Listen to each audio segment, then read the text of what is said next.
If that happens, the Middle East will forever look different. Think about how World War I started. World War III can start exactly the same way. President Biden today used an extraordinarily scary word at the United Nations, and nobody picked up on it. He said the world is at an inflection point. Well, so if the inflection goes the wrong way, right, then it's World War III. It's not that hard. Things either get worse or they get better. We don't know which one. Unsurprisingly, Donald Trump today said it is all Joe Biden's fault. This would be such a different country right now. We would have had no inflation. You wouldn't have Russia attacking Ukraine. You wouldn't have had October 7th with Israel. The Middle East is blowing up. We could be very close to World War III with these characters that don't have any idea what they're doing.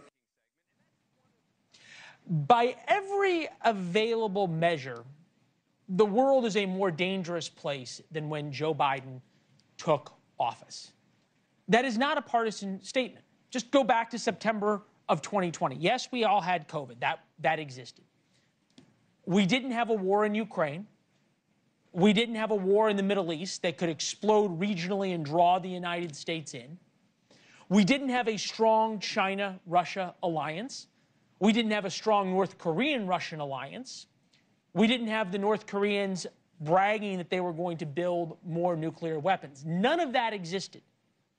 We didn't have Chinese ships ramming our allies on the high seas. All of that has happened over the past 3.5 to 4 years. Swing state voters give Donald Trump a 12-point advantage on foreign policy. It's interesting because voters see things very differently than the way it is seen here in Washington. Kamala Harris, 44%, Donald Trump, 56% on who do you trust most in foreign policy. So if things start to unravel over the next month, and it is very possible that they will, that helps Donald Trump enormously. That October surprise of an additional conflict in the Middle East, something between Israel and Hezbollah, that totally changes the election. Voters see the world very differently than the national security blob that exists here in Washington, D.C. The national security apparatus widely endorses Kamala Harris. The numbers are on your screen. Recent letter endorsing Harris consisted of 741 former high-ranking national security officials, including 233 general and flag officers. Among those, 741 officials, 15 four-star generals, 10 former cabinet secretaries, 10 service secretaries, as well as leaders who served in Republican administrations. That includes Chuck Hagel, a Republican.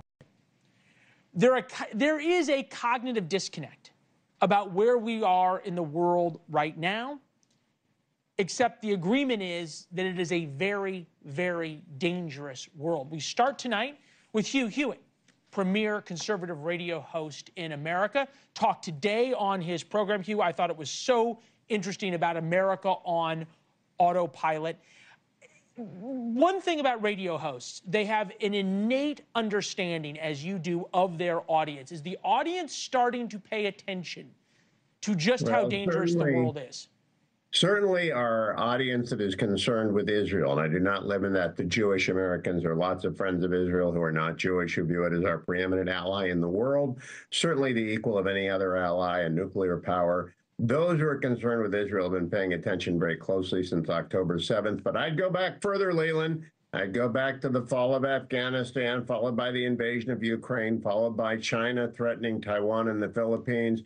Yeah, there are so many headlines that might only be 5 to 10% of Americans who placed it in the top 3 issues.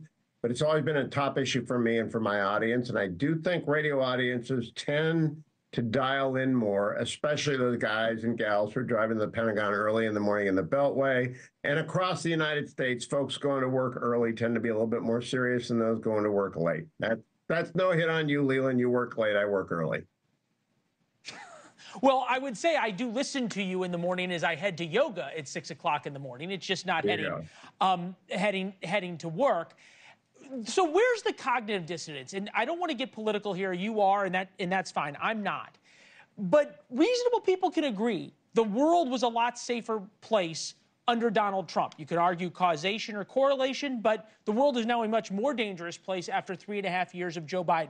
What is the disconnect between your listeners, the swing state voters who overwhelmingly trust Donald Trump on foreign policy, and the 741 folks of the blob, plus Dick Cheney, William Cohen, former Secretary of Defense, Mike Lee Smith, United States Navy retired, Defense Secretary Chuck Hagel, a Republican who served in the Obama administration, who are all endorsing Kamala Harris on foreign policy?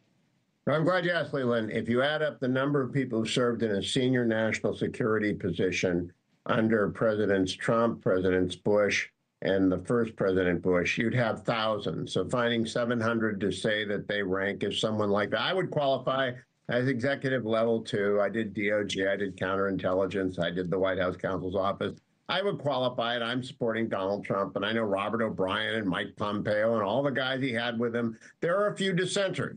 And Liz Cheney and Dick Cheney are dissenters. I respect the former vice president greatly. Don't understand his choice here because it is clear to me Kamala Harris doesn't know a thing about national security affairs. And I'm not talking as a Republican there. I'm talking as someone who follows. You could have nominated Angus King. You could have nominated Chris Coons. You could have nominated any number of Democrats who are serious on national security affairs. And you would have split, not just the blob, but people who are serious about it. But I do know a lot of military people, and I bet that the officer corps goes for Donald Trump overwhelmingly. And the question I bring up often, Leland, we have a recruiting crisis in the country. Only the Marine Corps made its number for the last 2 years. They made their number and they downsized the Corps at the same time. So it's kind of cheating, but they made their number. The Army, the Navy, and the Air Force didn't make their number. The Army missed, I think, by 20%.